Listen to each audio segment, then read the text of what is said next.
co-host Chet Nicholson. The show is Strike Force News coming out of Alternative Public Radio International. If you want to check our website out, it's all lowercase alternativepublicradiointernational.com. We're streaming live from Restream on YouTube, Facebook, LinkedIn, Twitter, and soon to be many more. So you guys tune in, be sure and share the show, hit the like button if there are any, and use our embed code to stream live from some of your platforms and pages and groups, and encourage your friends to do the same. Really appreciate all of our fans and supporters out there, and just sit back and enjoy the show. Thank you all very much, and we'll turn it over to the live show now.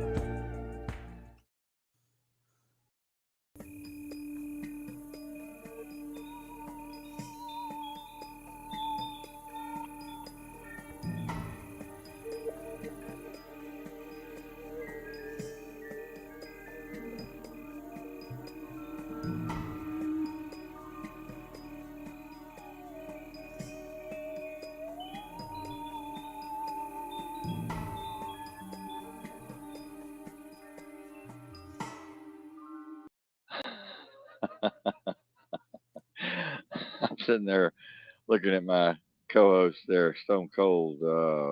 What's his name? Stone Cold. Steve Austin. Steve Austin. Chad looked like he'd seen a ghost there for a minute, waiting for that flying saucer to fly away.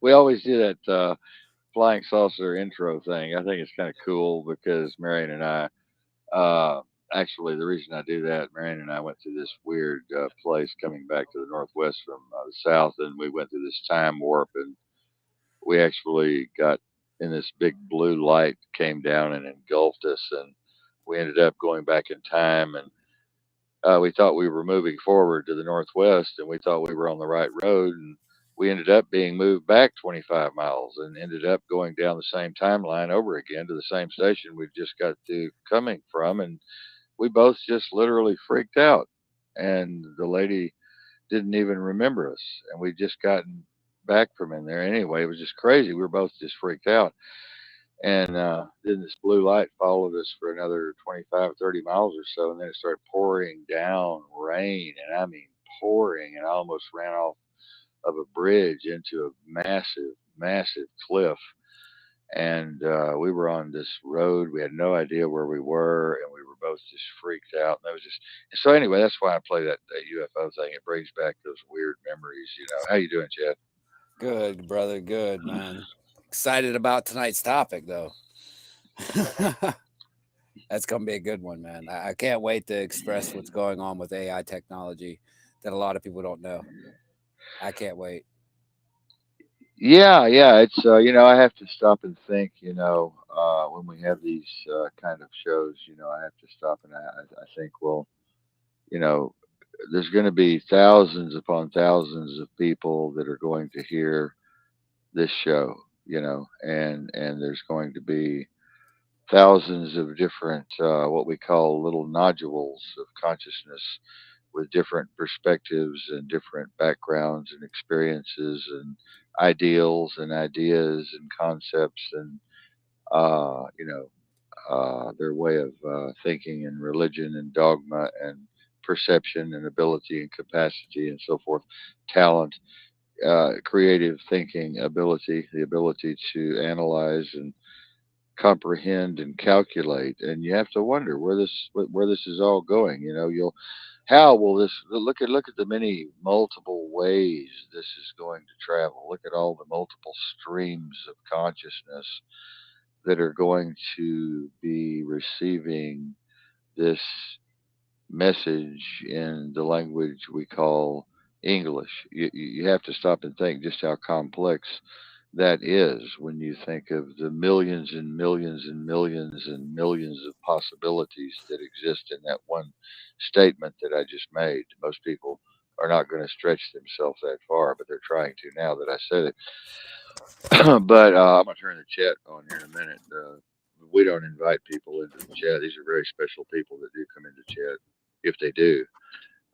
It's always been that way, even on Block Talk Radio, by the way. But yeah, tonight we're going to be discussing this very very difficult subject. Actually, it's most people um, have a very very very limited knowledge of artificial intelligence or machine learning, or even GPT 3, 4, 5 advanced with all of the hookups and all of the other things that go with it. And most people just don't see the depth and breadth and the dangers that exist in artificial intelligence, and how it is so comprehensive and how it is so engulfing the universe at this moment in time. And of course, Chad and I have talked about the fact that we are avatars. We are in a simulation. We are the simulation. We are in consciousness, and consciousness is in us, and we are that multiple consciousness. That whole is in the part, and the part is in the whole. And these things are very difficult to grasp. But speaking on a basic 101 level, even the show tonight is basically about how advanced artificial intelligence, as Chad said, has become over the last 10 years, we'll say, and how this technology exponentially grows every 18 months, and now every 10 months, and now every 5 months, and now every 2 weeks. We're moving into that same frame of change, which is just incomprehensible. It's unbelievable, as Dr. Jordan Peterson so eloquently puts it. The giant has arrived, and you better be damn ready, because it is here. And boy, let me tell you, it is here, and it is a giant, and it is monitoring and surveilling and tracking and tracing and labeling, and it is analyzing and computing and calculating your every move at this very moment, because you are inside the machine. See, most of you think that you're being observed from some external points of reference, and this is not true at all. You are the machine. So, what is transpiring is within the context of overall consciousness. So, it's not an objective analysis, it is a subjective experience. But in that experience, it's a totality of experience. And what everybody needs to realize is tonight is that we're not speaking objectively. Everything that's coming from Chad and I is coming from the machine itself. It's coming from the machine within the machine. And so this is what you need to understand. You all need to stop looking at everything out there, over there. It's all one thing. There's nothing that is separate from anything else in this space time continuum, this particular space time simulation. Everything is one. So, this particular consciousness has become so advanced. The fact that we're learning more about this consciousness, and we are evolving as this consciousness, we are learning to have a deeper look. They say, do the inner work, do the inner work, raise the consciousness level, raise the vibration. So we're becoming more aware of being in the machine. And a lot of people are waking up to the fact that they are the machine. Now, a lot of pastors are talking about this now, and they're saying that this is diabolical and this is evil. And, people are saying they're God, and they are. People are saying that they're Jesus, and, the people are saying, oh, we are all God. We are God. I am God. And that's just ridiculous. That's just completely absurd. you know it's much much much bigger than that. That's a a fairy tale. That's just an imbecilic statement to make. I am God. Um, we have no idea who put this particular machine together. We have no idea who created the singularity or the event horizon, or if those things even happened 14.5.6 billion years ago. We have no idea that this thing sprang forth from something the size of a tennis ball at the speed of light, traveling at 557,000 miles per hour out into the cosmos, and is now, so enormous that it is just beyond the reach of human comprehension. We have no idea that any of that happened at all. And if it did, it's happening in multiple worlds and multiple spaces and multiple places within, as I told Chad, 85 to the 85th quadrillionth power to the 85th power. I mean, it's beyond human comprehension. The other worlds theory, the multiple worlds theory, the multiple dimensional theory, multiple dimensions, worlds bumping together, universes coming together, um, the expansion of the solar system, of course, with thermodynamics and the observation of spooky particles at a distance, and now we're learning that quarks and electrons and photons have their own consciousness, and that they're actually able to observe the total compression factor of the avatar. So the split particle experiment that many of you are familiar with, we started out with one split onto one board. We shot multiple photons at it, and we got a single line. And then, of course, the particles were here. And then when they went through the splits, they turned into waves, creating this multiform pattern, which still went into one. We put two splits up and we shot multiples into it. And now we're getting the same single pattern, but we shoot single photons through the multiple splits and we get multiple patterns. Then we put a camera before the split and we get a change of the molecules or the particles. The particles, we put a camera after the split before the board and we get a change. So these particles, which are probably the nth degree minus 1,000 million below the Planck level, are not particles at all, but they're somehow realizing that they're being observed by this compression component avatar.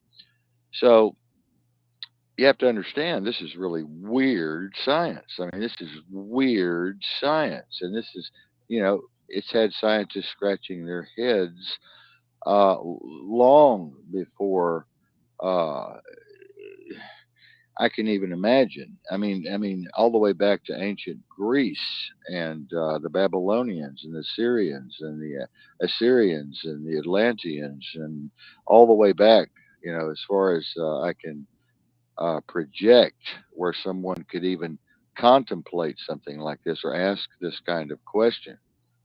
They've been saying this is impossible. This is impossible. It's not even possible for this to happen. But we know now that it is happening, and we know now that physics changes at the subatomic level. Everything changes. All of the magic happens at the subatomic level. None of the rules apply to subatomic physics. None of these external rules, none of these macrocosmic rules apply at the microcosmic and subscale. They don't apply at all. Everything changes. It's a totally magical, mystical world down there. And so now we know if it's a magical, mystical world down there, we're asking, is it chaos or is it controlled in some way? So now we're trying to figure out that.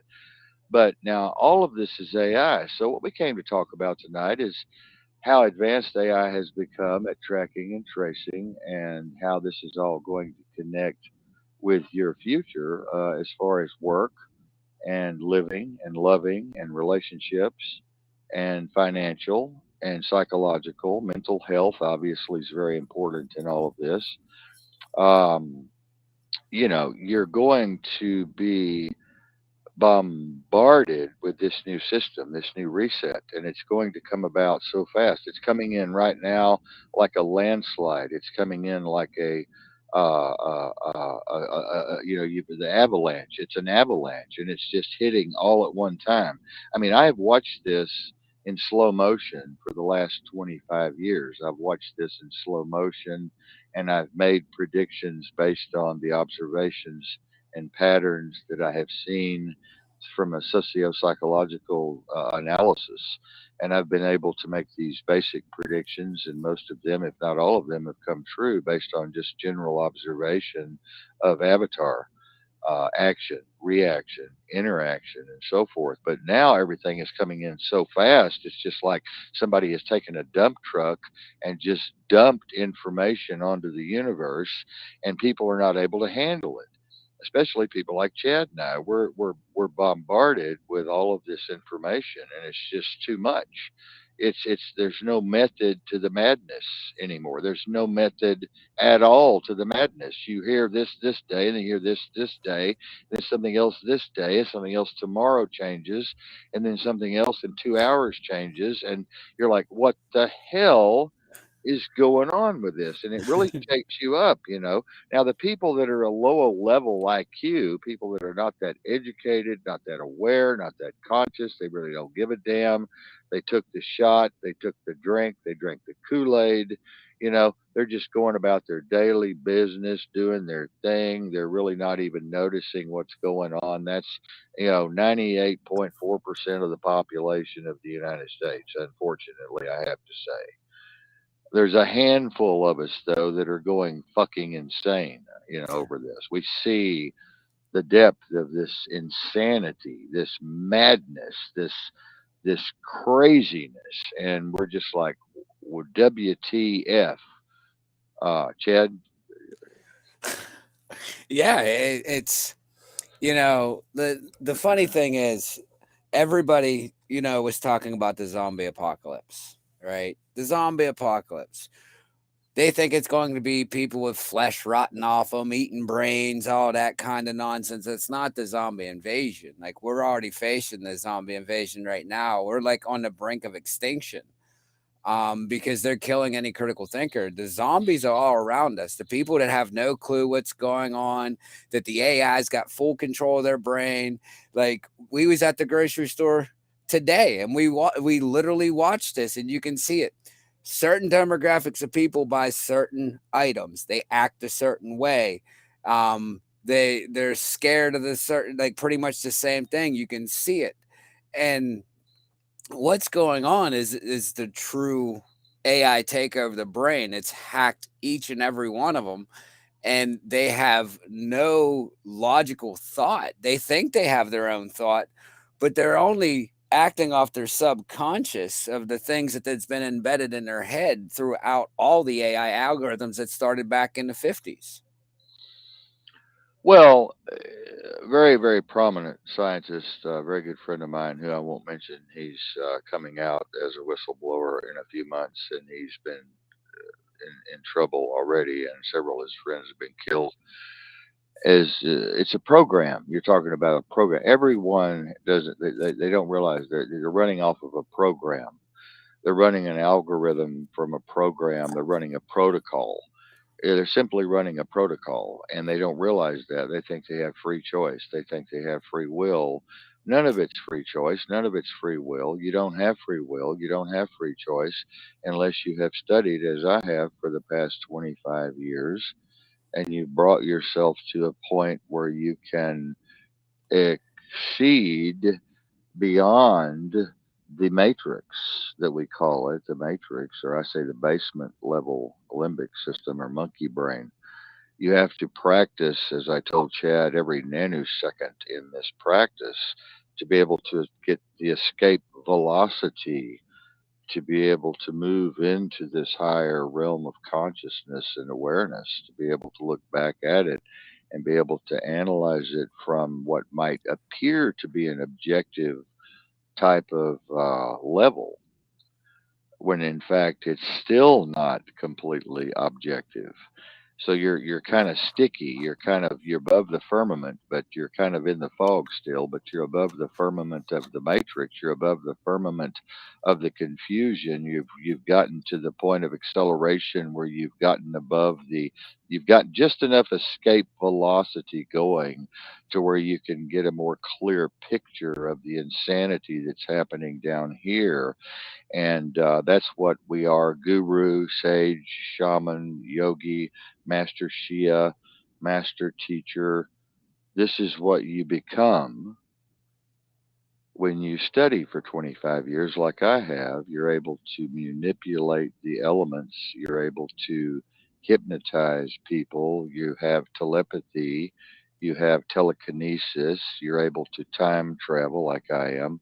You're able to move into different spaces and places at will, and you're able to see things that others do not see within the spectrum of this particular space time, which is only 4%. You're only witnessing 4% of what might be called reality, when most of you think, oh no, this is 100% I'm seeing here. No, it's only 4, and you're missing the big picture is out there, but you're not able to see it because you're not tuned to see it. The frequency is not there. You were not given. Now we live in this multi spectrum of infinite frequencies, don't get me wrong, but the fact that your brain, your compression, is only able to read or diagnose or receive certain levels within that frequency, or delta, theta, gamma, beta, or an NCR. If you're looking at a cardiac rhythm of normal sinus rhythm, and you're looking at the QRS wave and the P wave and the T wave, you're only able to analyze a certain uh, spectrum, and you're only able to see certain patterns within the consciousness that you've been given through the ability and the capacity. So you're living in a very small, narrow program. And in order to escape the matrix, you need to be, as I told my producer, one of my producers, you need to be, most of you are here, and you need to be here, and then you need to be 100,000 miles beyond here. And that's where you're trying to head. But most of you are not trying to head in that direction. Number one, you don't think it's possible. Number two, you're trapped in your cognitive dissonance. You're judgmental. You're not really a free thinker. You're not, you're labeling, you're judging, you're cognitively dissonant, you're stubborn as a mule. You're hard headed. You hear all of these things that people are. You're shallow. You're quick tempered. You're ready to jump. You're ready to judge. You're getting all of these dysfunctionals. We call it psychosis. You're living in this psychotic type of collective psychosis. And the objective here is to escape all of that. I'm putting my hands up like I'm in the Holy Spirit here. It's like your objective is to escape all of this insanity here. This is the way the world is here. This is why the Bible says, and all of the sacred books say, you be in the world, but not of the world. See, you're not in this. You don't want to be in this, okay? In the world, but you don't want to be of the world. Yeah, you want to raise that level of consciousness, and that takes practice, intent, focus, visualization, and it takes courage, and it takes commitment, and it takes a depth of understanding, and it takes a really aggressive approach to be able to break through that matrix barrier. Go ahead, Chad. Yeah, like everybody, I mean, everybody is stuck in that low-minded, got to work, got to slave. This is illegal, that's illegal. Can't do this, can't do that. Listen to this person, listen to that person. That they don't understand that everything they thought was real is actually false. There's nothing that backs up any facts that anybody has about reality. As you were saying, we only see 4% of the light spectrum. Even in a light spectrum, Okay, we only see 4% in a light spectrum. That's it. Okay, out of 100%. Well, that's only a 16th of the actual spectrum of the universe. Like, that's all we get to see is a true 16th. So, as they talk about dark matter, like, they're literally just telling you that it's other light, other energy that's out there that we visibly can't see, that we don't have the technology yet, but AI itself can actually confirm all this.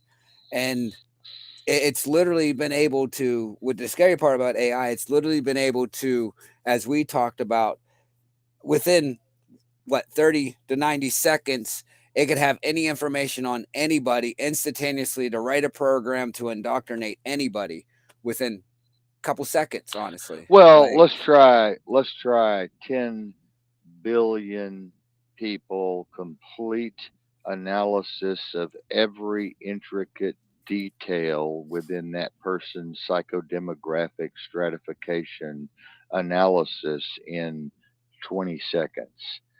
Let's try putting all of those multi quadrillion pieces of information together and coming out with a readout that someone can comprehend and multiple agencies and entities can utilize for specific purposes within just a few seconds and continue running that program indefinitely. That's what we're about tonight. That's what we're here for tonight, is to try to get people to expand their imagination and their mind enough to realize just how complex and how amazing all of this really is. All of our current math that we've been able to reach, we're reaching a ceiling right now in our physics and our capabilities of calculus and trigonometry and geometry. We've reached a ceiling. We're bouncing in the firmament. We don't know where to go from here. I mean, I've got math that I do that is so complex. I showed it to one of my professors at the university here, and he was just like, his hair was standing straight up on his head. And he goes, "Yeah, that's where I'm at." And we were both trying to think of maybe going to behavioral health, but it's like we've reached a ceiling and we don't know where to go now. Okay, the knowledge has abounded so much, and our understanding of all of this misunderstanding has reached a pinnacle, and we just don't know where to go now. So we're just wallowing around in all of the mud of madness now, and the Goldilocks syndrome and thermodynamics and the double split experiment and Schrodinger's cat theory and the spin of the quark and the muon and the nuon and the photon and the information carriers and all the ontology and eschatology and the empiricism that's going on and the hypothesis and theoretical, and we've got all of that now. We know what's going on, and now we're starting to say, wow, we're in a simulation. We know beyond a shadow of a doubt that we are living in a simulation. None of this is real. None of this exists. When you close your eyes, nothing exists. Nothing exists as you thought it did when you were the observer. It goes back to its original state. It only comes into being instantaneously through the mechanism of your senses when you open your eyes. Like I just did, now everything is back. Now, if you close your eyes, you can still hear through the auditory system. You can still feel through the kinesthetic system. You're still operating through the olfactory, and some of your neurological sympathetic and parasympathetic paradigms are still operative. But these things fade as your consciousness fades and death comes to the avatar. The program is getting slowly down, down, down. Existence is gone. Clinical biological death of the avatar, the closing curtain on the machine, is now dispersing into this vast emptiness of space and time at the speed of whatever. and it's over. This bullshit about reincarnation and NDEs and all of these other things that people talk about are just ridiculous, completely ridiculous. But then again, on the other hand, they're not. It's one of those oxymorons, it's one of those paradoxes, you know. So have to understand the discussion that we're having tonight is coming from two avatars within the machine that are the machine. So we're not two physical individuals. We've talked about on this show before everything that you think you see is 99.999% empty space. The atom, we're talking about the atom, the atom, Brahman, the atom.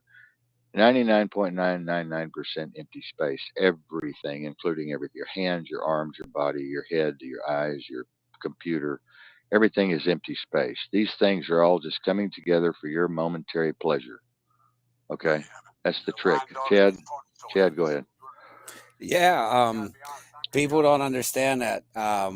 Right now we can physically touch, right? So we think, but it's our conscience that stops us, that says this is a material. Because when you start breaking this down, looking in smaller, we're completely hollow. Like everything is hollow. We're a hologram that is just photons of light packed in tighter and tighter and tighter and tighter, to where it looks like there's, it doesn't look like it's hollow, and it has somewhat of a physical form, but that's just a manipulation that we've created through our form of consciousness inside of this.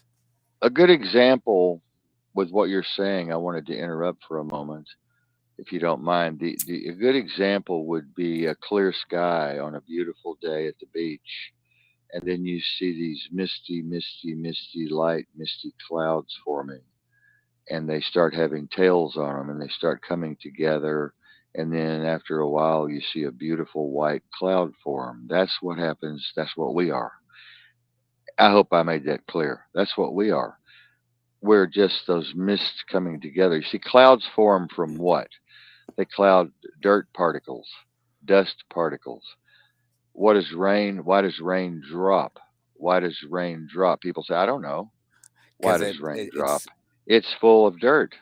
It's hmm full of dust. It's full of particles that are antiparticles. It's full of all kinds of dust and lint and all of these other toxins and pollutants.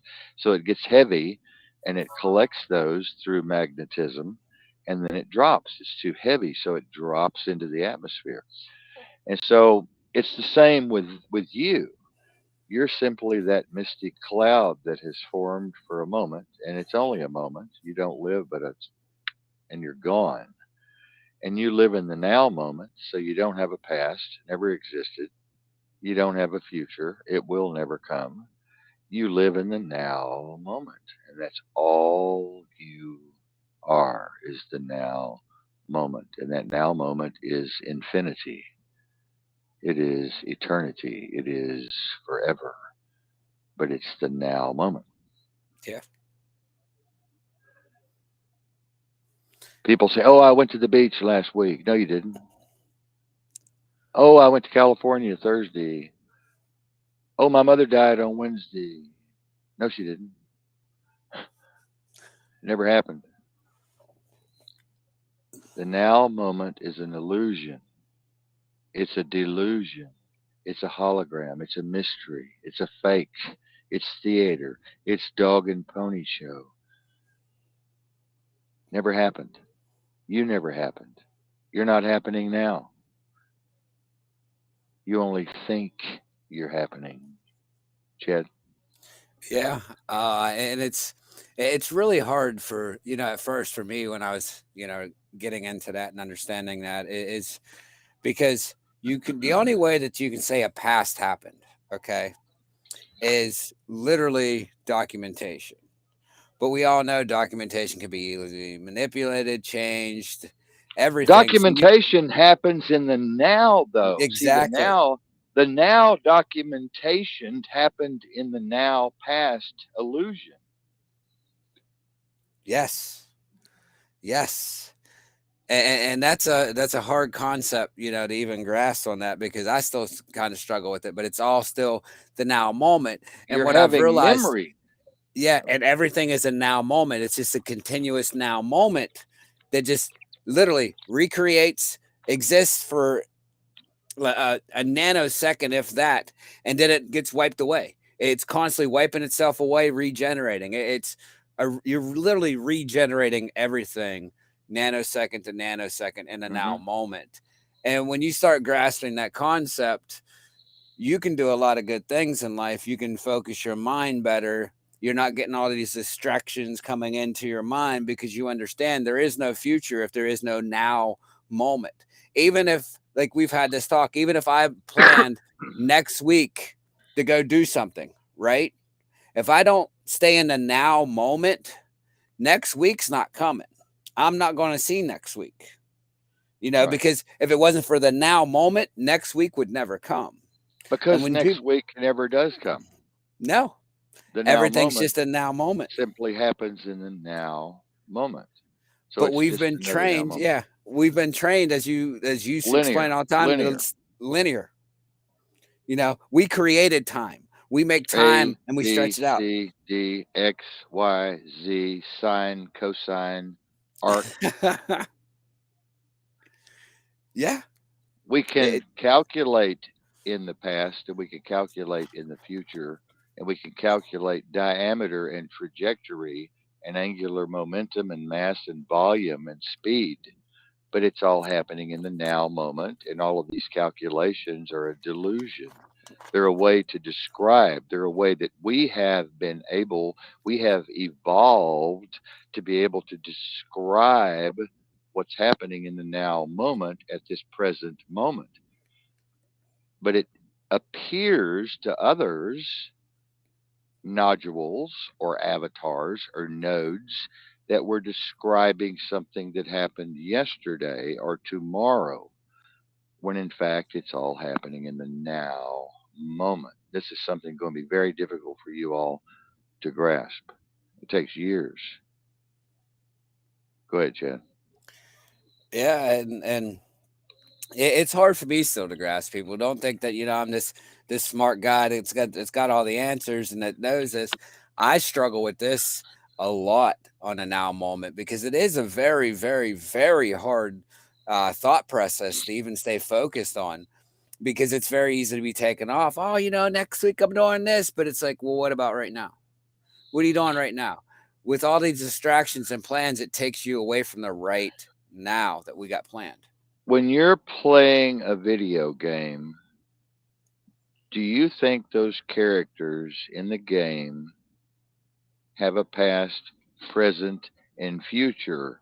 Or did they just materialize when you turned the screen on and they came into being in that now moment, and now you're controlling them and they seem to be moving forward and backward when in fact that's only a rendering of pixels? The same exact thing is happening to you and your environment. You're in the same exact environment. If you look far away, things look fuzzy. If they come up close, they look clear. This is rendering. Any of you who have a fifth grade education know what rendering is.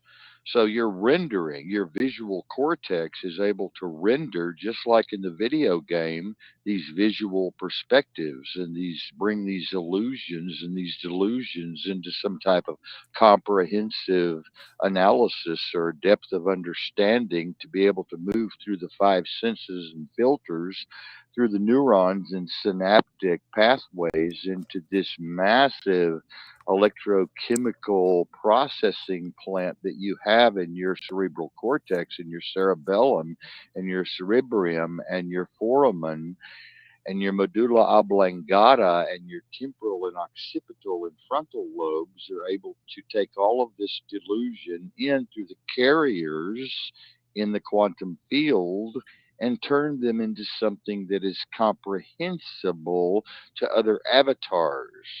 Jed? Yeah, it's it's like this. Okay, we've proven. Oh, no. we've proven that um, the world is done by nothing but sound. Okay, everything around us is a wave. It's waves. And the easiest way to explain the matrix, we are all just a wave crashing into other waves throughout, the ether. Like every plant puts off a sound, which is a wavelength. Every color puts off a wavelength. Every single thing you see, like this is as he's talking rendering, it's all wavelengths. And when you do wavelengths, as you see on the ocean, they all look really tight and compact until you get close to them, and then you start seeing that they're really gapped out. This is how everything in our reality is. When we look behind us, like right now, yeah, we're looking behind, so this is manifested behind me. But if I'm not looking at it and it's just me around, nothing behind me is rendered. It's a blank slate, as you were saying in the video game. Every time you take a new, you go up in a rank or you beat the level, that level that you just beat disappears, gone, no more. The level after that is the now moment, and the level before that doesn't even exist yet because you haven't brought it in. We haven't rendered it. We haven't brought it into focus. It's hard, man. I ain't even gonna lie. It racks my brain just sitting here thinking of all this because, like, we see our beautiful mountains over here, right? They're all fuzzy. We can see the towers on top, but not too clear. But the closer we get, we're going to see them, and it's like they're manifesting in front of us. Behind every mountain, you don't know what's really behind that mountain. It hasn't rendered yet. Right. Like it's all a simulation. Every single thing we are in, everything is controlled by a simulation. And we're just riding through it. And and the more you study and the more you practice and the more you focus and concentrate on these different variables and parts and pieces of this massive complex puzzle, the more that you will be able to do the inner work that you are capable of doing within a certain specific level of consciousness and understanding to be able to reprogram the algorithm. And so, what does meditation do for you? If you want to live a longer, healthier existence within this particular simulation, diet, exercise, proper mental health, do the right thing, live the right way, make the right choices, etc., etc., etc. Very hard to do in this particular simulation because of all of the disturbances that are going on and all of the poisons that we're being exposed to and the toxins and the chemicals and the bioweapons and the graphene oxide and the hydrochloric acids and all of the things that are being spilled from these trains and dropped from these planes and the chemtrails and the selenium and barium and strontium and all of the psychotropics that are in the water along with the fluoride and then the genetically modified organisms along with the nanoparticulates that are in all of the products now in the world. And so it's very difficult. So the machine is being polluted, the program is being polluted, and the algorithm is changing. And if you get bogged down in that, in the program, it's just like an avatar in one of your games that's not functioning properly, or it's being not rendered properly, or the computer has a glitch in it. It's the same exact thing that's happening to you. And as I said the other night on the show, and Chad can elaborate on this, we are avatars creating other avatars now that are sentient and conscious. So these particular avatars that we are creating are much, much more intelligent than we are. We have a quadrillion brain cells. We have a quadrillion working up there. These things have three, four, five, six, 8 quadrillion bits of information processing capability per second. The brain has several million capable also, but unfortunately, we're only able to think one thought at a time. Computers can think a quadrillion thoughts at a time within a second, and then they can bring out the calculation. This is something that's happened to us. We have become what we are building now. So you see, we are able to do things in this simulation that people would have thought insane back 250,000 years ago, except for those entities and agencies that came to help from other dimensions and other simulations. They built us. They're the ones that put the telomeres on our double helix. They're the ones that adjusted our deoxyribonucleic factor and our ribonucleic factor. They're the ones that tuned us up and tuned us in, you see, to live 120 years. See, people used to live, avatars used to stay in the simulation for 1,000 years, 2,000 years, 6,000 years. But they decided no. Who are they? The deep state. What is the deep state? That's that God particle we're looking for. That's that God particle that science is looking for. They want to know who or what put all of this together. We have enough sense. We're not animals. Animals don't have the awareness of awareness. We have the awareness of awareness of being aware. Animals are not self-aware. We are self-aware. So that gives us the ability to be curious, and curiosity allows us to be able to search for answers to these complex questions within the simulation.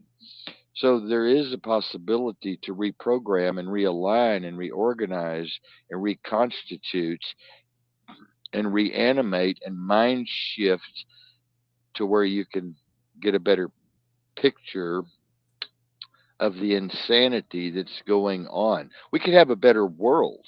We could actually create a utopia if we wanted to. But people have been programmed, avatars have been programmed not to create a utopia. They'd rather create a dystopia. They'd rather live in a dystopia. People are sex crazy. They gamble too much. They spend too much money. They don't have a savings account.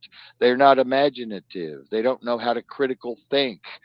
They don't know how to work. They don't have a good work ethic. They don't have a plan. They don't have an invention. They don't have a prototype. Most of them don't have a fucking brain. No. Or if they And do, it's dead. The machine that runs this whole compression is dead. This is yeah. where Chad gets the zombie effect. It's not working properly. The avatar is broken. So get it out of the game. Let's reboot. Go ahead, Chad.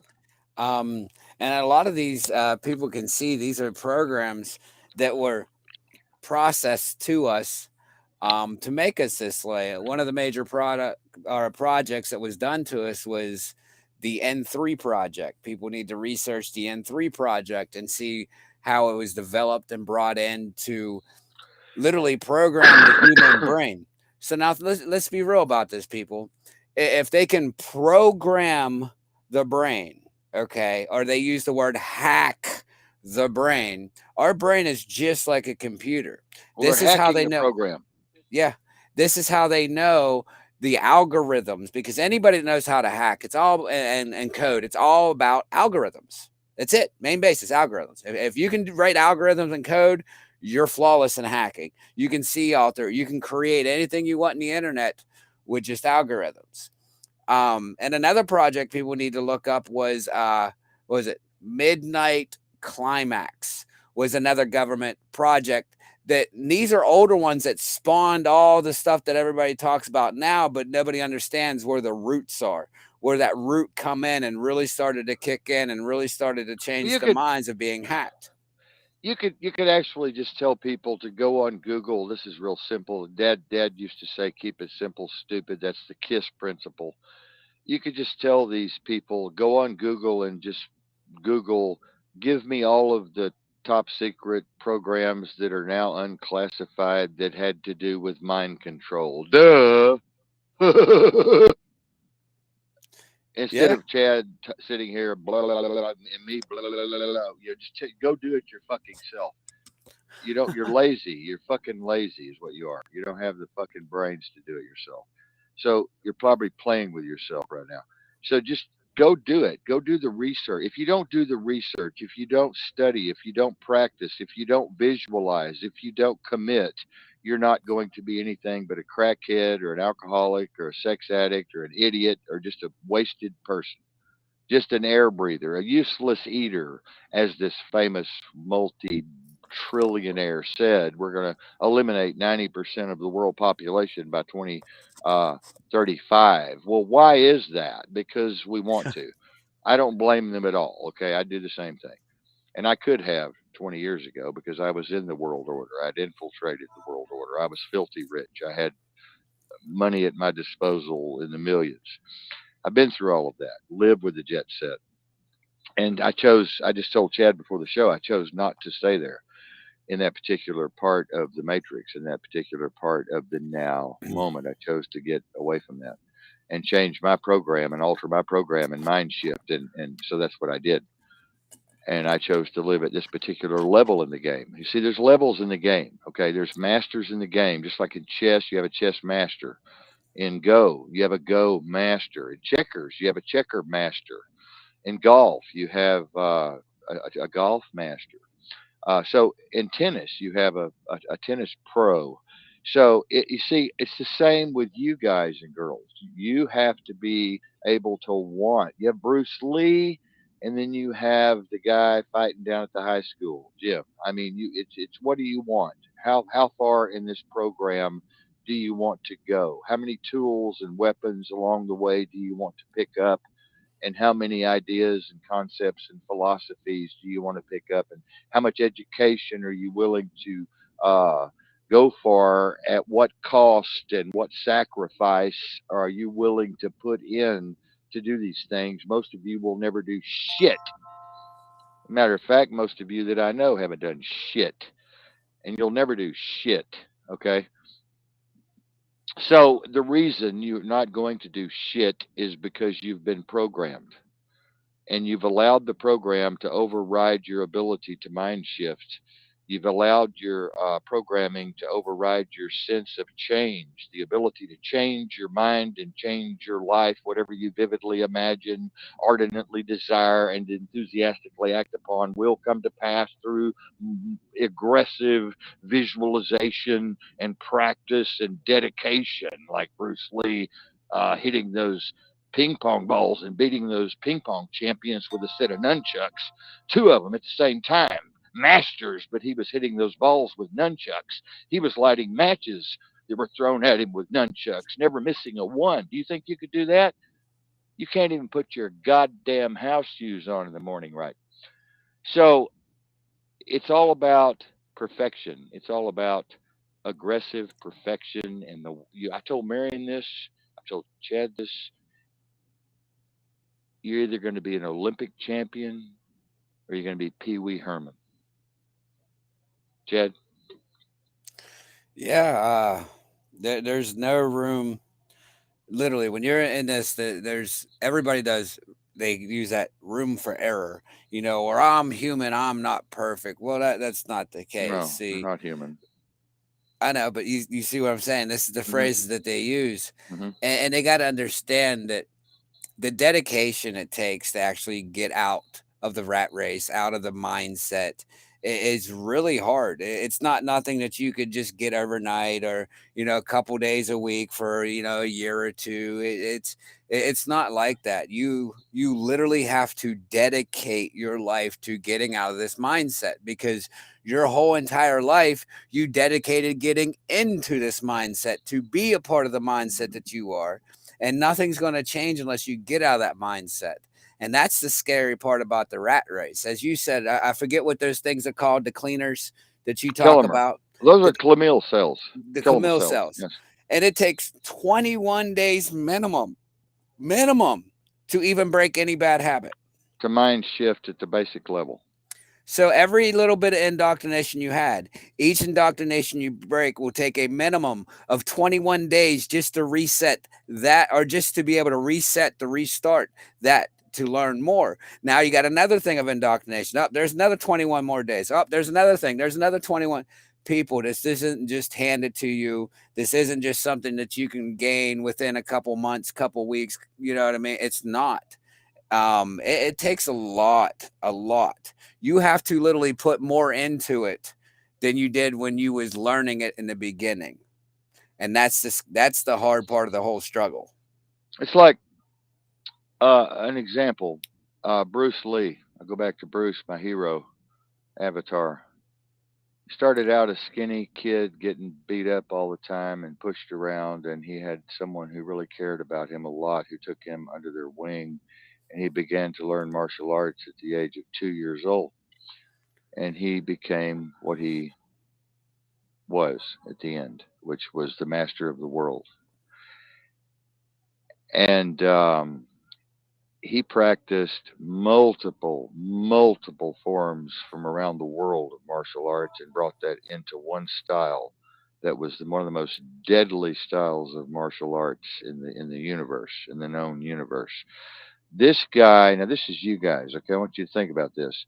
Chad and I, we do good to punch around on a 150 pound bag, okay? And I box, he boxes. Chad and I both have been some pretty deadly guys in our life. But we fight with a 150 pound bag, and that's a pretty nasty deal. It wears us out. Bruce Lee? Oh no. He has to have a 300 pound bag with metal shards in it, and he's able to kick that through the ceiling. Now, you tell me the difference in Pee Wee Herman and Bruce Lee. I mean, who are you?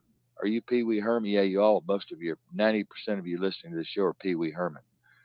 You're never going to be able to kick that 300 pound bag with metal shards in it through a ceiling.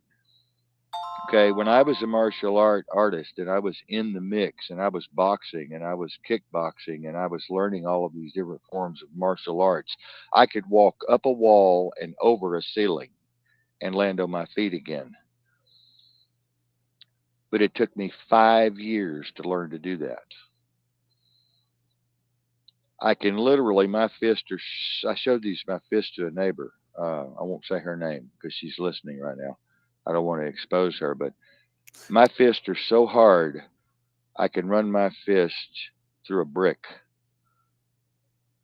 I had to do this in kung fu and karate and jujitsu, and I even worked out in these forms in judo. I started out in judo, by the way. That's my first. That was my first training where I got my ass really kicked a lot. As in judo, and then boxing, I got my ass kicked a lot too because they put me in the ring with the biggest. It looked like RoboCop or some shit. I don't know why they would do this to me. I guess they didn't like me or something. But I would end up. I'm sure Chad's been there. Us boxers, we end up turning the big guy. We end up turning around and covering our face, and he's beating us from the other side. That was me. And so I learned the hard way. And you take the bumps, and you take the humps, and you take the hits, and you take the bangs, and you take the bumps, and you don't complain. You go back, and you go back, and you go back, and you go back. When I was in another place, another time, I had to crawl down steps. I had to crawl down 150 steps on my knuckles and my toes, and then back up again 50 times. When we swam as a specialist, when I was in a certain organization, we had to swim 50 laps of an Olympic pool without stopping. And let me tell you something. You try that. You try that. You'll drown. I'll get about probably It took about me 8 to it 12. it took That's me a it. year. It took me a year. Okay, a year. But let me tell you something. You could do anything almost that you put your mind to. And I know people say, "Oh, I've heard that." Psycho Cybernetics told me that. Norman Vincent Peale told me that. The Power of Positive Thinking. I read that book. Yeah, but what have you done with it? You're still on food stamps. You're still making $14 an hour. You're still living in a junky, fucked up house in a junky, fucked up neighborhood with a junky, fucked up mind, and you're judgmental and you're cognitively dissonant and you're easily triggered and you're jealous and you're dynamic and you're emotional and you're crazy and you're ah! So peace be with you, Chad. Yeah, even in fighting. Yeah, I don't. I mean, some people have fought, some haven't. I know you've handled your own in fights, but when you fight somebody, if you fight out of anger, you fight out of rage, you fight out of emotion, you fight out of this, it doesn't work out for you at all, at all. 99.9999% of everybody who wins a fight is because they were the calm one. They were the one that was relaxed. They were the ones that were methodical. Because when you're in this in heightened state, of anxiety and everything else, which they keep us in all the time, you cannot think logically. You cannot think advanced. You cannot think nothing. You're stuck in a survival mode, and that's the worst place to be as a fighter, is in survival mode. And every fighter, when you're fighting, they know that once somebody hits survival mode, game's over. The match is already over. Now you're just picking them apart. And that's what's going on right now. Nobody realizes that they need to stop being in survival mode and actually go on the offense. And the only way we can go on the offense is to calm down, take a deep breath, and chill. Because then you can start seeing things a lot easier. Let me tell you what you just did. You segued into a perfect part of this program: relationships. It's the same principle. Everything you just said applies to relationships. If you have someone that is the least bit jealous, kill them. If you have someone that is the least bit hyper emotional or judgmental or paranoid, kill them. And when I say kill them, I'm not talking about physically. I'm talking about kill yourself. Kill yourself. We'll talk about that. We've talked about it. Y'all missed all the good shows.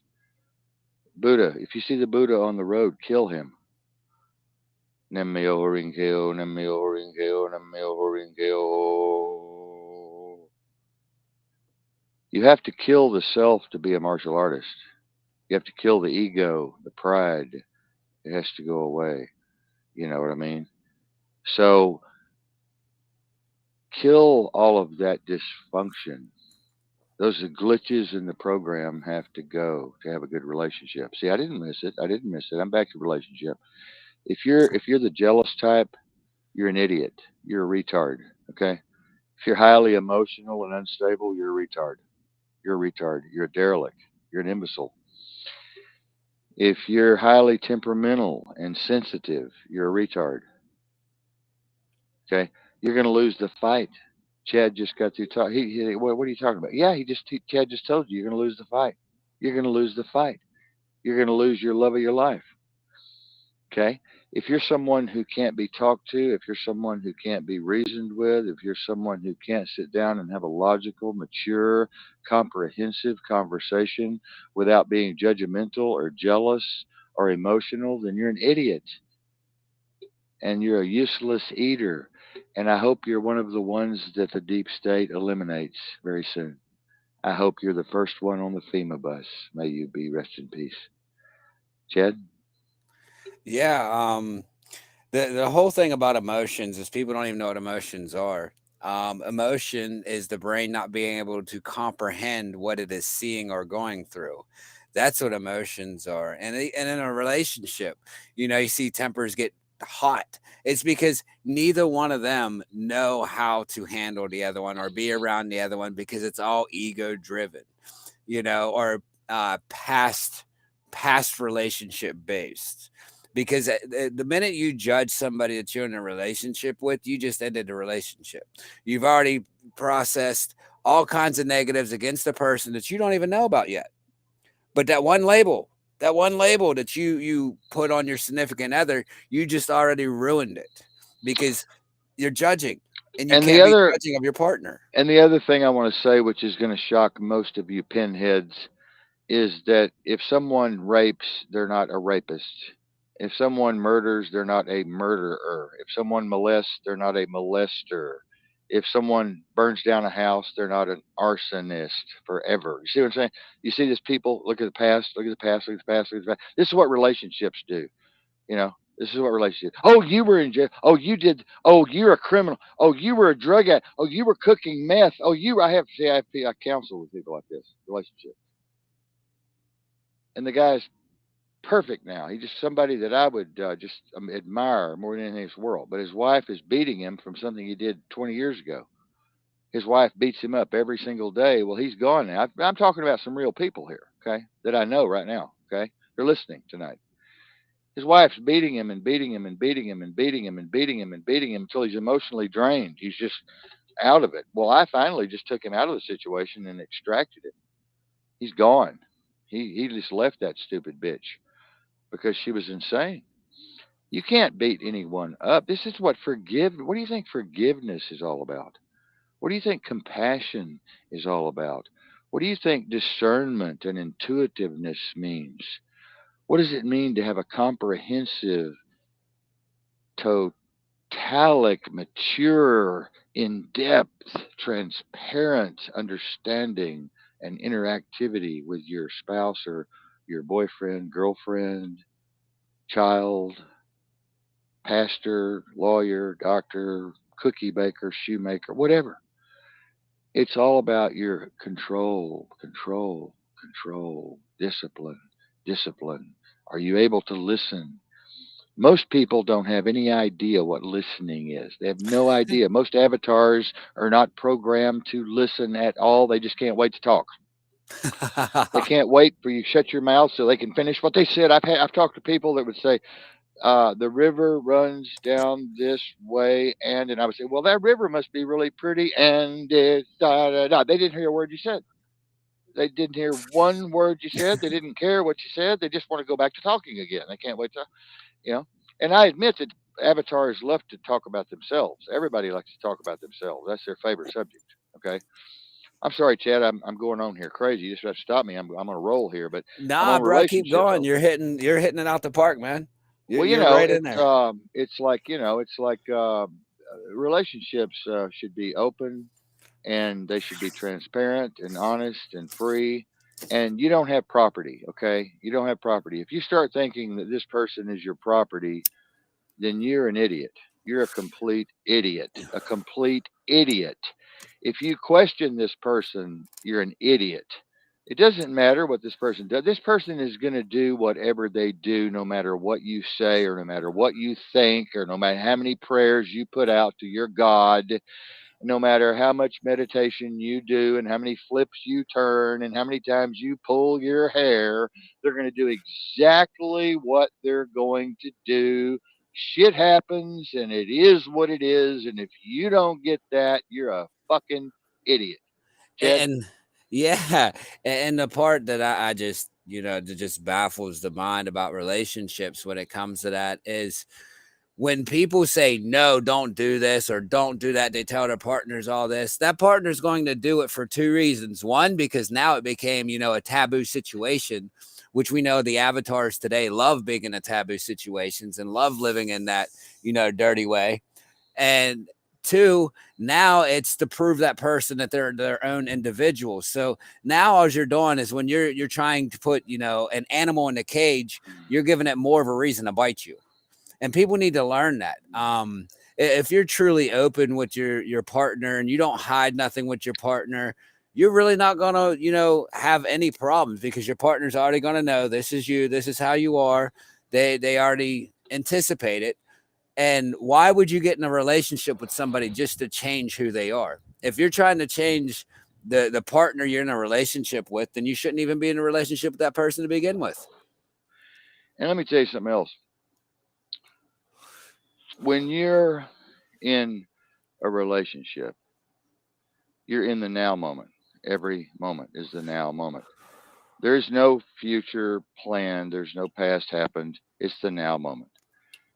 And you treat each other as if it was your last moment every moment because it may Yes. be. It may be. Like right now, I'm sick. Okay. I've had cancer twice. I've got something wrong with me again. I've got three things wrong with me right now that could take me out anytime now. Okay. And I love Mary more than anything in this world. You all know that we've been best friends and soulmates for 25 years. Okay. I hate the word Andre is here. I hate the word marriage. That's a stupid, fucking, retarded, goddamn word. Anybody that even thinks about marriage is an idiot, and you should be best friends for life. Best friends for life. That's all your objective should be. Find someone that you can be as an avatar, compatible with another avatar, and be best friends every single day.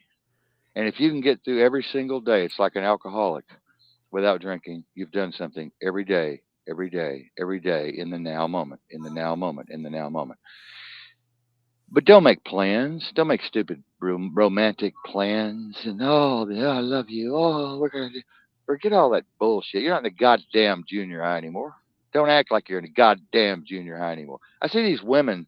I see these older women looking up at men like they're in the fourth grade, 12th grade. Oh, will you go with me? And I think, what the fuck is wrong with these idiots? These goddamn retards. Grow the fuck up. Put the big panties on, girls. And you boys, grow some kuhanas. The balls need to drop. You know what I mean? Become a man. Chad, go ahead. Yeah, that's the one part. When it comes to these relationships, it's a difficult situation because everybody is stuck on what they think a relationship is. They've been taught what a Programmed, relationship is. programmed, Yeah, that's programmed. why I threw the air quotes. Taught what it is. And not just because it works for somebody doesn't mean it's going to work for you. Like how your relationship isn't the same as somebody else is going to be. But the thing is the one thing that they all teach you, all relationships, is you're going to live happily ever after. You got to have these plans. You got to have marriage. You got to have this. And it's all based on this. And it's all steps, opposed to being in a real relationship. You see these people that's been together for 20, 30, 40 years, they act nothing like what they tell you that relationships is. Now, if you ask somebody that's been with somebody 20, 30, 40, 50 years and they've been to the same person, they'll tell you that they got the greatest relationship ever. But yet you don't see them like everybody else in relationship. It's not how would you say it? Relationships today are based on look at me, look at us kind of thing. It's like a popularity contest nowadays, opposed to finding your best friend, finding your true best friend. When you find your true best friend, no matter what you do, you're going to get over it. Like me and Kyla could probably get in an argument and 15, 20 minutes later, hug each other's necks and go on like nothing happened. We forgave each other. We forgot about it. But that's what you need to find in your partner. Doesn't matter if they're man, woman, whatever. But that's what you need in your relationship is a best friend. In today's society, it's not based off of friendship anymore. Nobody wants to be open because everybody's afraid, oh, well, if I tell them they ain't going to like me. Well, then you're not being your real self. You're only jeopardizing everything in this relationship now just because of your egos. Well, And for one thing, people have a misinterpretation of what a relationship is. Okay, they have these false expectations that they put on people. Okay, they have false expectations. They have preconceived ideals or ideas of what a relationship is, and they need to blank all that out and meet the new avatar on ground to ground, foot to foot, face to face, and say, okay, here I am and here you are. Shit happens, and it is what it is. Let's try to make this thing work. Here we go. And you move on into a transparency and you move on into a depth of conversation and communication. And you be honest and open with each other about your past, about your sins, about your perversions, about your fetishes, about your dysfunctions, about your psychosis, about your fears. And all of these things need to come out. Marion and I have no secrets. Marion and I have been together 25 years.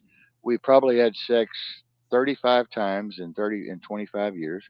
It's not about sex. I haven't had sex in, oh my God, I would pay $20 just to see a vagina.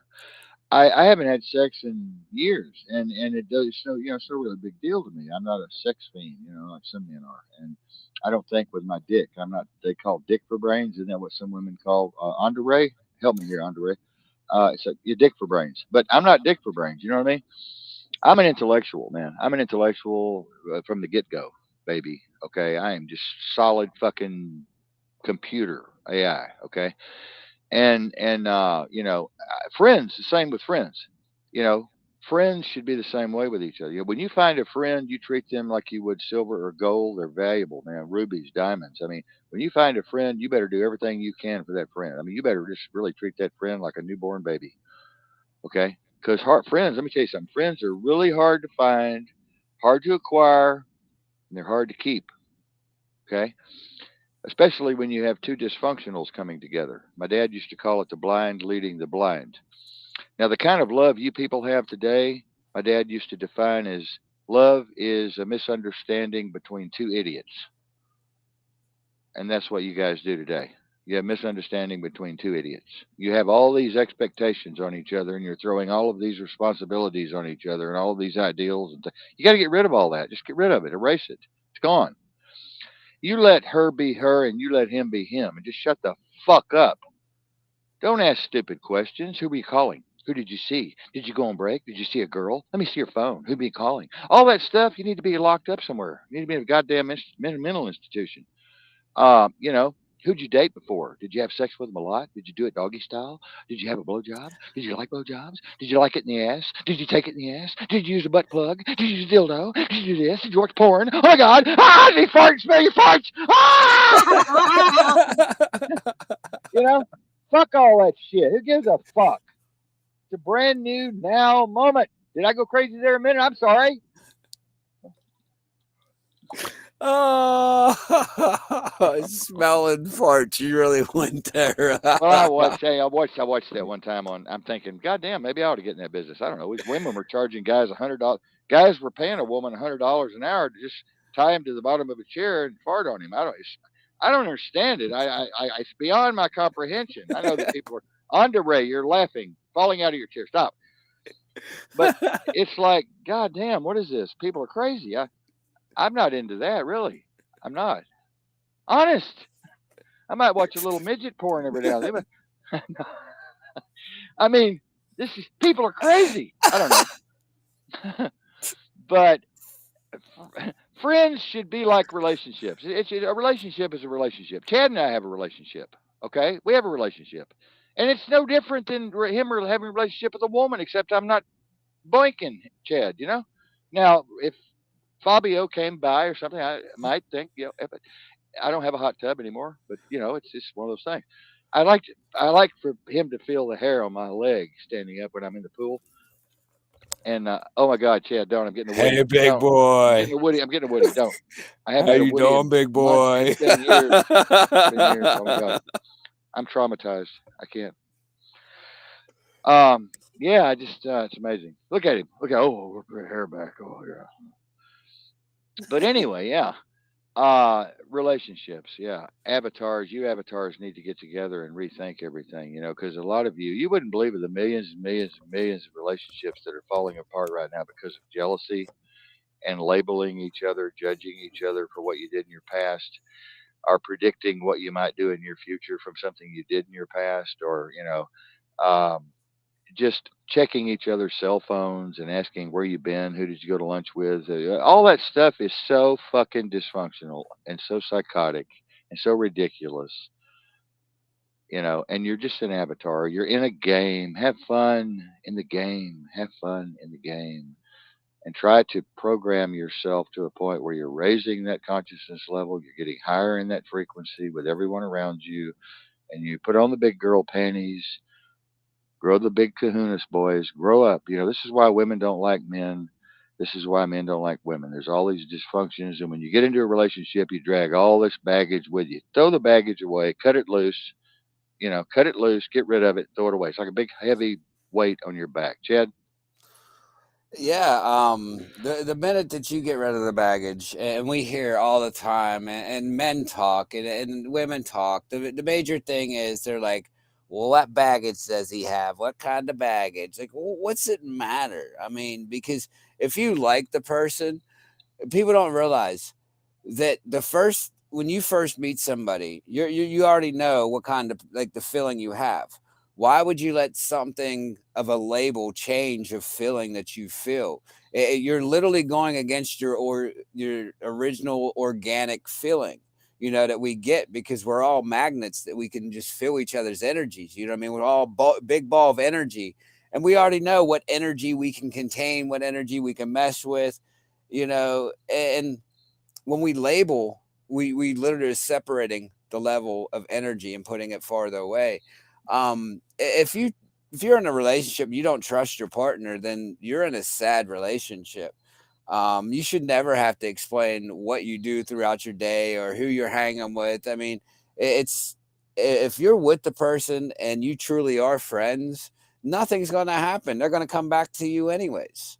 It's the fact that they teach you need to control somebody, control, and this is what's been taught to us through everything is to control everything.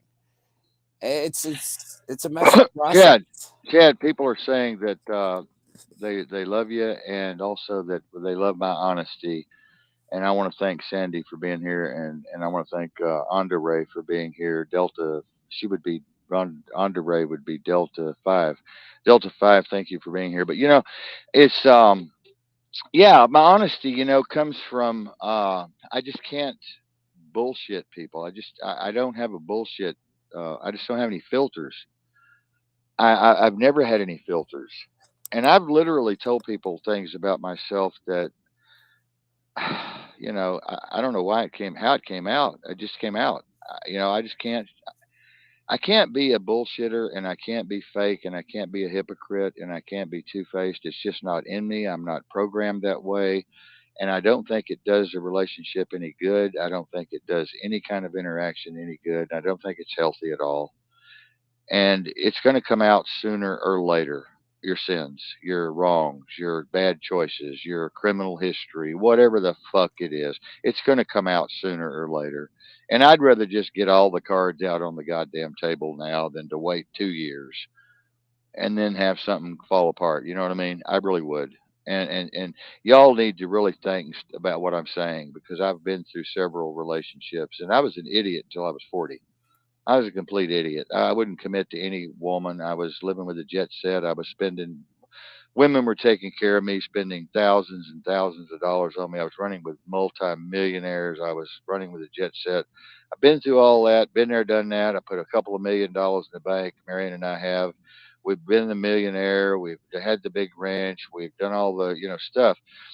And it's just no big deal. I've never cared about money. I've never cared about material things. I've never been that way. And uh, Chad once asked me, about that, and I told him I just don't care about material things. But now I'm starting to in my older age, because I want to take care of Mary and Chad and Andre and all of my friends.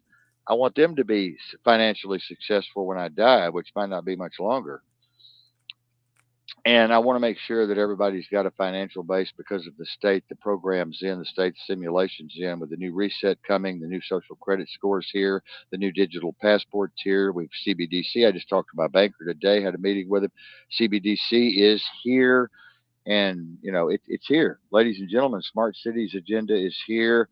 New pathogens coming our way, new lockdowns, new quarantines.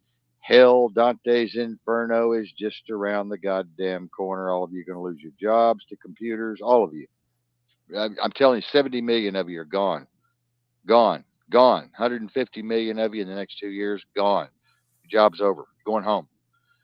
And all your cars are going to be self-driving. All of your job duties are going to be non-existent, and robots are doing them. AI is doing them. So you better figure out what the fuck you're going to do at home, and you'll probably be getting a stimulus check, yes, and you'll be under the social credit score, so you won't be able to go anywhere unless you're riding a bicycle, and you won't be able to go anywhere anyway without a digital passport for going even 25 miles, 30 miles. You'll have to have a passport. You'll have to have permission, and that permission will be based on your social credit score from the computer, from your cell phone, private messaging.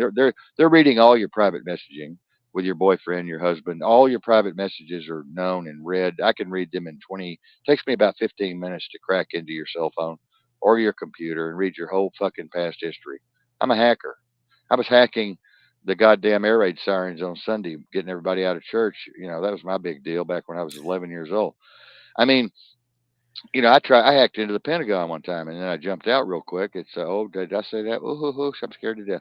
But anyway, I'm who you do what you do, right? I've been on the dark web for 4.5, 5 years. I mean, I'm down there in the dark web where all the big shots are. All the big decisions are made, top secret stuff. That's why Chad and I are so goddamn smart, and that's why we're on the air, because we know what the fuck's going on, right?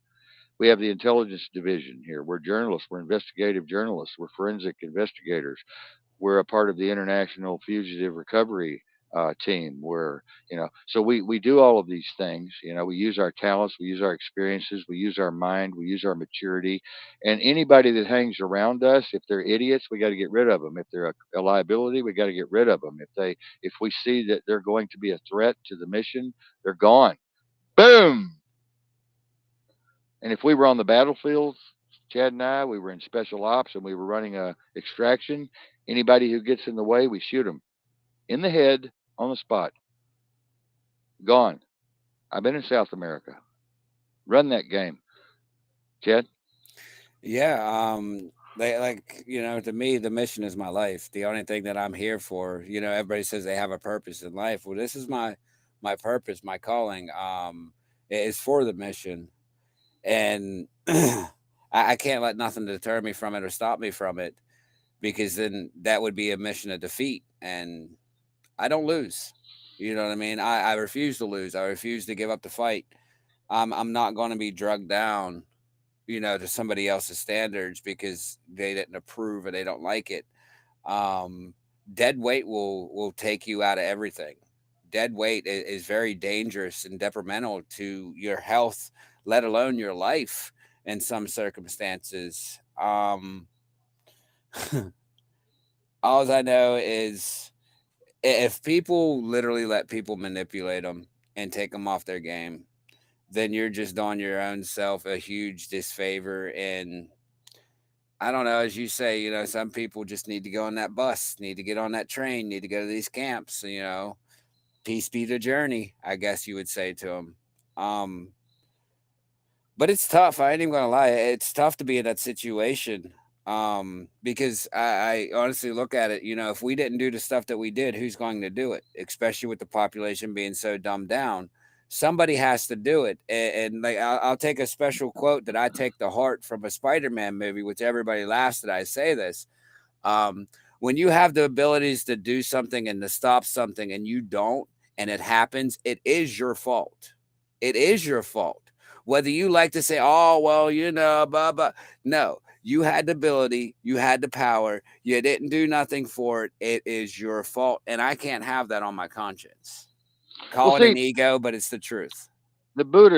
the Buddhists and the Hindus uh, believe that everyone possesses every demon or every hellish way or every fiendish fetish. We live at different levels of consciousness. Everyone has all of those levels within them. All of those potentials are there. All of those. Anybody that tries to tell you that they're better or smarter or more holier than thou or nicer or sweeter with children or adults or old people or this or that or patriotic, they're just full of shit. They have all these goddamn levels in them, from the most nasty, filthy, dirty, rotten, perverted motherfucking shit to the highest deity level of deitism. And all those potentials exist within the capacity of the avatar. And so I know this for a fact because I'm hypnotic. I'm a hypnotist, and I've brought these things out in people, and I'm an interrogator, and I can bring things out of people, just pull it out of the ether, pull it out of the dark ether, and pull it out of the void, and pull it out of the quantum field. And I know that people, I can see people, I can read into people, I can read all those levels. And so I hate to see someone a hypocrite or a holier than thou. You met those holier than thou people, or those, they're talking about their neighbors and shit, and they're gossiping about this person and that person. And the whole time I'm looking at them, I'm thinking, you're an idiot. You're retarded. I don't trust you. Because if they'll talk about another neighbor or they'll talk about someone, they'll talk about you and they'll have bad thoughts about you. They'll be investigating you. They'll be checking you out. And people like that, I would kill them if I was in the field, and I would just leave them if I'm here. So I don't like people like that, and I like people that are upfront, in your face. Tell me all your sins, tell me all your shit, and let's get on with life. Let's get on with this goddamn simulation. Let's move forward, okay? Okay, and on top of that, on that note, since you threw it that way, listen, people, we need help with the disaster team. Like, share, subscribe to our videos, share them with as many people as you can. Um, we're really trying to make a difference. We're really trying to help out.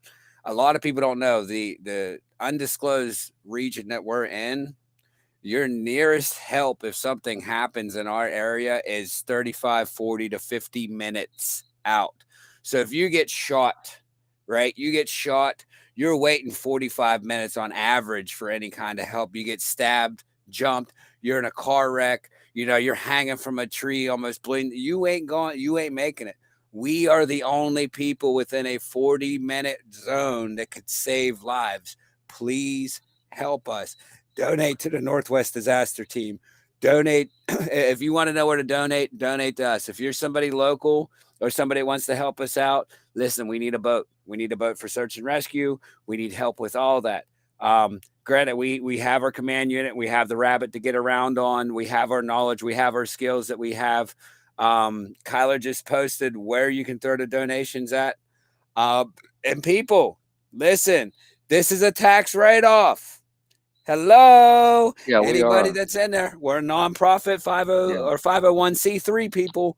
And Tax write-offs. let me say something so we don't get in any trouble because we have some maybe first responders listening. We do have ambulance service out here, but they're not the best trained, and they're God bless them, whoever she is, God, whoever she is.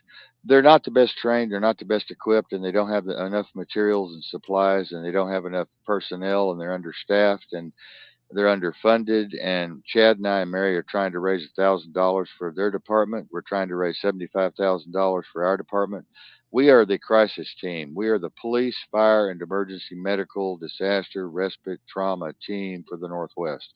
We are the ones who go out there and support all the first responders, all the sheriffs, all the provost marshals, anybody, paramedics, EMTs, nurses, doctors in major trauma situations, major forest fires.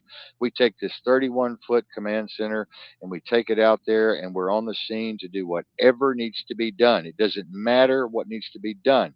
If I need to insert a chest tube for a hemothorax, pneumothorax, or a hemothorax, or a subdural hematoma, or an epidural hematoma, if I need to crank up an IV of Ringer's lactate or D5W, if I need to run an IPPV or a bag valve mask or intubate and get my endotracheal tube out and run an EKG, do a cardiac exam, cardiopharmacology, trauma, cut somebody out of a car with a K-12 with a saw, hydraulics, you name it. Chad and I are there. Direct traffic, sweep the floor, mop the floor, clean up the blood, take out the heads out of the goddamn car that have been decapitated, throw them in a bag. We're there.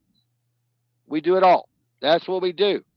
And we do have air support out here, but it may be gone. That helicopter, there's only one, and it may be gone. And if it's gone, well, I'm sorry. I don't want to say the rest. It's bad.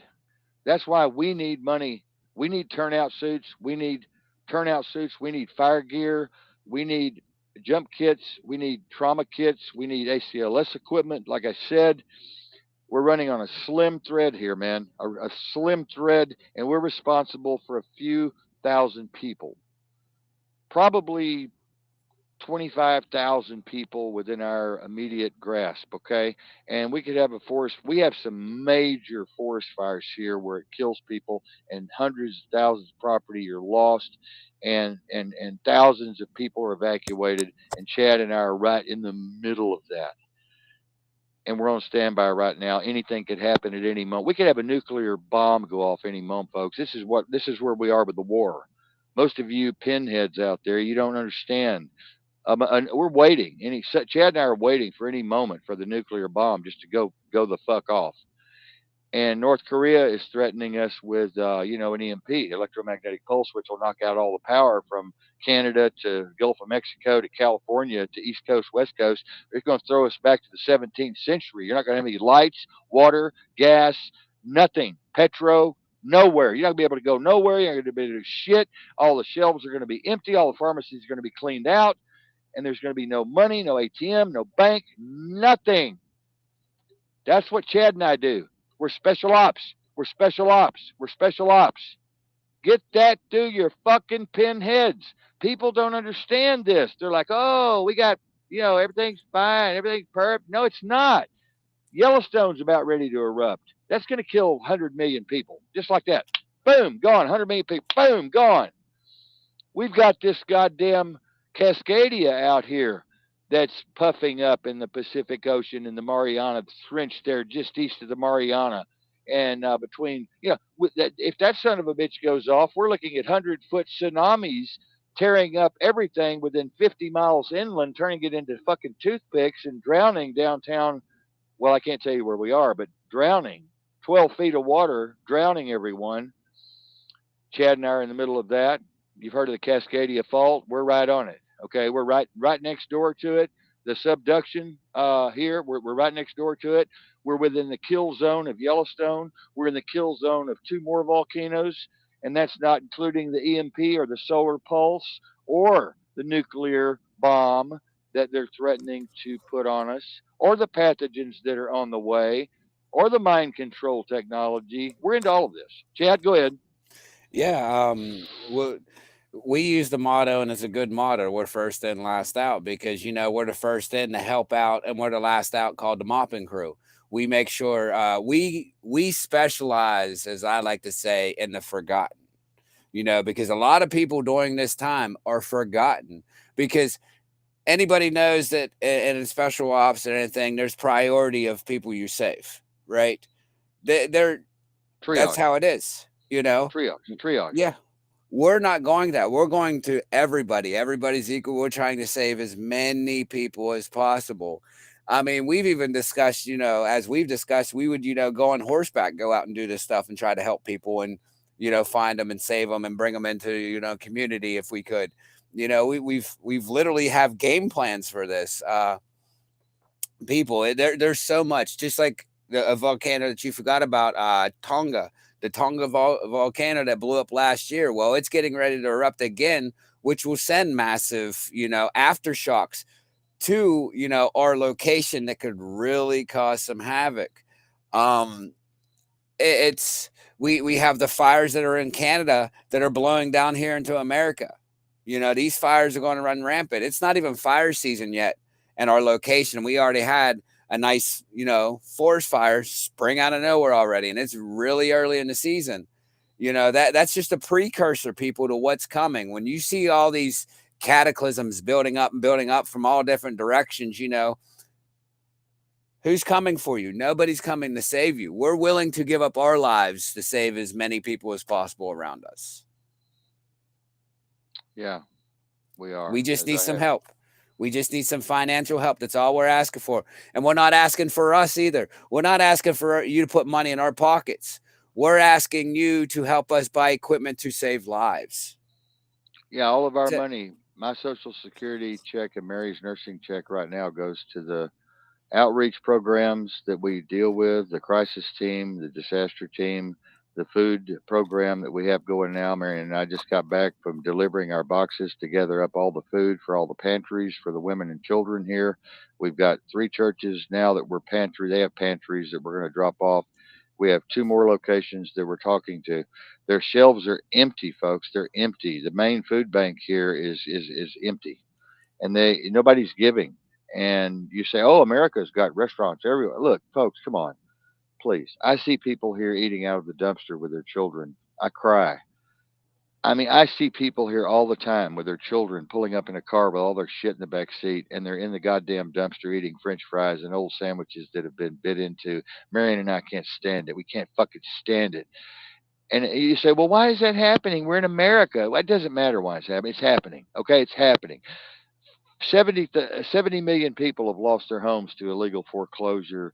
Another 70 million are going to lose their homes and their jobs. And another 70 million are going to just drop dead from the bioweapon right away. Okay. There's been already, I don't know how many million have died from the shot already. Okay. And there's going to be more die from the shot. They're going to die. I mean, they're already sick. It's just a matter of them flipping that switch and they're going to die. They've got it programmed in the graphene oxide and the hydrogel wrapped around for the sinus storm. They're just ready. All they got to do is flip the switch and they're dead with a heart attack. They're just waiting. Okay. AI is doing all of this. AI is in charge of all of this. Okay.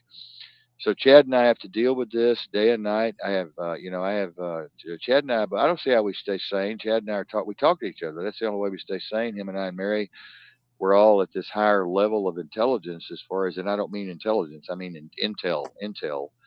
And we talk to each other. We have therapy with each other. And Andre, my friend, Chad's friend, Delta 5.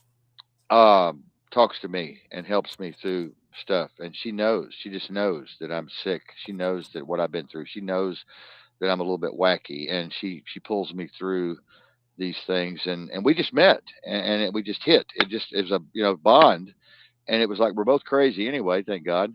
And I didn't want to meet somebody that wasn't crazy. And thank God I met somebody that's crazy because Mary's not crazy. Mary's so solemn and serious. Delta 5 and I scare her to death probably. We're like, because Delta 5 and I are like, ah! And Marion's like, Yeah, it's kind of funny because you know me and Marion, me and Delta 2 are like the cool calm ones, and Delta 1 and Delta 5 are the nutballs of the inner circle people. Like yeah, we are. it's kind of a funny paradigm how It is. how we have it set, but it works. But it works. Delta Yeah, 5 is an amazing person. She's a good group. Like it's yeah, she yeah. is. She is wonderful. She is wonderful, and I'm glad to have her on the team, and I'm glad to have her as a friend. Um, Same and here. until she really fucks something up, and then I'm just gonna unless you're going to the moon. No, but no, she'll probably do that to me first. But yeah, pop. But yeah, it's wonderful to have friends, and now we've had two, and then we got three, and then Chad, and then we got four couples. Now we can all get together and be dysfunctional and sick and crazy and insane and tell each other all of our terrible stories and dysfunctions, and nobody gets fucking nobody else's business. It's ours. What happens in Vegas stays in Vegas, and what happens in the Delta group stays in the Delta group. Fuck all you other people. It has to be that way, man. It's a tribe. You know what I mean? It's not a cult. It's a tribe. It's a friendship. Well, And that's our that's what all of you therapy. need. Yeah, it's our That's our therapy. therapy. I mean, we could all talk amongst each other and not even worry about labels, titles, or what the other person's going to think about us because we don't view each other as labels. It's a Right. weird thing. I know people to sound like, you mean you guys don't label each other? No, we don't label each other. No. Kyler knows all my perversions and I know all his perversions. Like, there is nothing that No, me and him nothing. don't know about each other. Right. Like, I know things about him that nobody else in the world will know except for, Chad, I've Marion. been I've been thinking about that you and I might ought to come out of the closet and just tell everybody. I'm trapped in a closet. I'm trapped. Well, look, all of these other goddamn politicians are losing their mind on air. Why don't we? Why don't we say something stupid? Right? Oh man. Oh my God. Who are you texting? Oh What? no, I got Joe What are you Biden doing? on the line, man. Oh, Joe okay. Biden's here. Oh, okay. I'm sorry. Yeah. Joe. Come on, Yeah. Joe. He's freezing. Yeah. I wish you had that one where he's talking about the transgenders and there's only Yeah. male and female in the world and XY chromosome and all of this other stuff is just not going to fly with me. It wasn't him talking. It was all made up with AI. AI is doing I all got this. hairy legs that turn that turn blonde in the sun. And the kid used to come up and reach in the pool and rub my leg down so it was straight, and then watch the hair come back up. Ah! Come on, man. I got the soundboard. We choose truth over facts. I can't believe. Poor Joe. You're getting nervous, man. Calm down. It's okay. Joe must be really off. I mean, to say something like that in public, I wouldn't even do that, and I'm crazy. I love to hear all the little kids come up at the pool, and my hair is hard on my legs, and they feel it, and it's just wonderful. It just, I wouldn't. Because I we would say, cannot re-elect. We cannot win this re-election. Excuse me. We can only re-elect Donald Trump.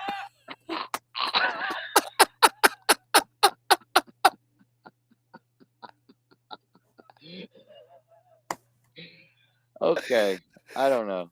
This is crazy, fucking crazy. I don't know. I don't know. Maybe they'd put me in a home if I started talking like that. Hey, ready? Here's what we should tell people we say shit funny. Clap for that, you stupid bastard. Clap for that, you stupid bastards. Let's tell everybody, by the way, that with AI now, we can make you say anything, do anything, whatever.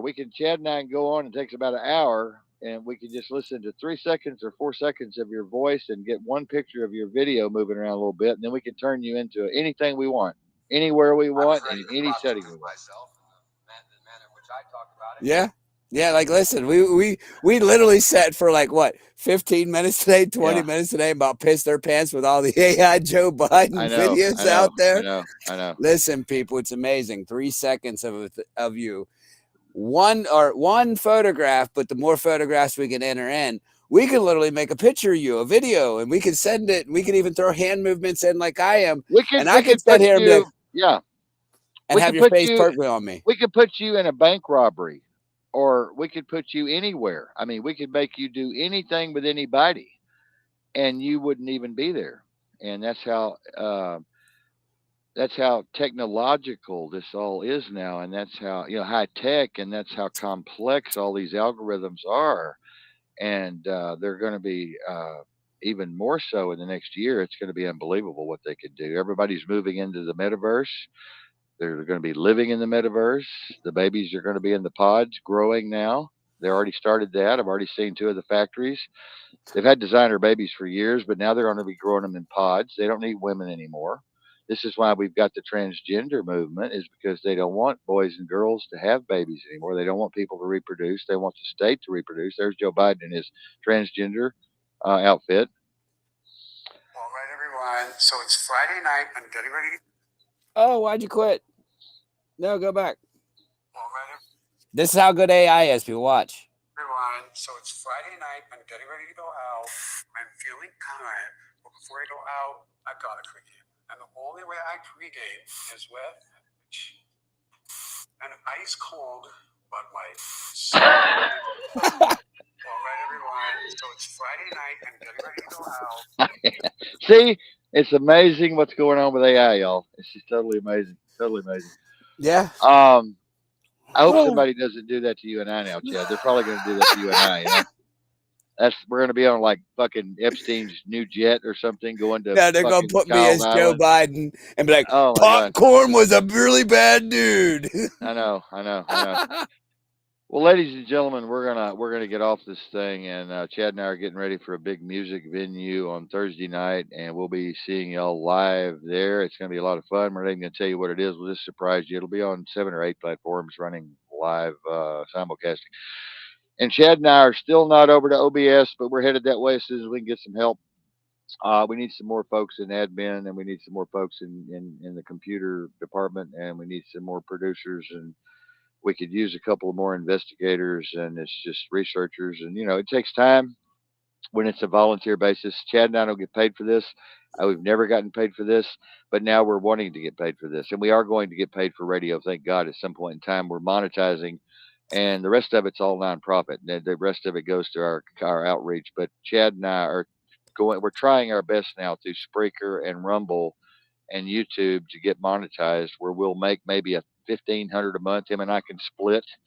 Maybe we can buy a cup of coffee at Starbucks with that. I don't know. Everything's going up so damn high, So we're trying to do that. And as I said, now even Chad's putting his money into the nonprofit. I'm putting my money into the nonprofit. Marian's putting her money into the nonprofit. We live like kung fu, man. We live simple lives. You know, we don't go out. We don't do drugs. We don't. Well, oh, we don't do drugs. We don't drink. We don't party hardy. We don't do heroin, and we don't do crack, and we don't do LSD, and we don't. Well, LSD. I've done 3 hits in 66 years, and I've done my DMT and I've done my ayahuasca, but I haven't ever done anything else. I was always a chicken shit. Thank God, whoever she is. I was always scared to death of drugs. I did my cocaine on the weekends. All y'all know my old days of the cocaine on the weekends. Blah, blah, blah, blah. But I'm pretty good guy, basically. Pretty good guy. Pretty fucked up, but pretty good guy. And Marianne's never done anything. She's never even smoked a cigarette. She's never. I think she drank one drink one time called Royal Fuck or something. Yeah, that's what it's called. Royal Fuck. She got drunk on one drink. I had to carry her to bed. She's never drank. She's never smoked. She's never done any drugs except a long time ago. We did that little ditty. But that's it. Good girl. But we'll see y'all when? We'll see y'all tomorrow night. Same Yes, time, sir. same channel. God, this is just Monday. My God. Yeah, we're going to be moving out to OBS one way or the other. We're going to plug that OBS in. I'm not going to promise y'all when. I've got a new CD coming out. Got a new book, 2 more books coming out. Got 9 books on Amazon.com. I've got two new books coming out. One I'm writing on computational physics and existence and mind brain connection. The other one I'm writing on targeted individuals and what a targeted individual is, what they go through, the history of targeted individuals, stalking, gang stalking, tracking, tracing, voice to skull technology, and how the FBI and the CIA is involved in all of this and why this is happening and why all of you are targeted now, not just a minority, but everyone in the United States is targeted, everyone in the world is targeted. There's over 1 billion cameras operative right now, just terrestrial, going to 6 billion terrestrial cameras with multiple cameras, aerial and then undersea, and telephone poles and your highway cameras tracking you everywhere, profiling you every which way but loose. So y'all be careful when you go out. Keep your head on a swivel, keep your eyes open, and keep the peace. Always keep the peace and forgive, forgive, and forget. People say, "Oh, I forgive, but I'll never forget." Well, that's not gonna. Just forget it. Wipe it clean. Okay. We love you guys very much. And remember, whatever you vividly imagine, ardently desire, and enthusiastically act upon, and practice, and visualize, and focus upon with all of your might will come to pass. Take care.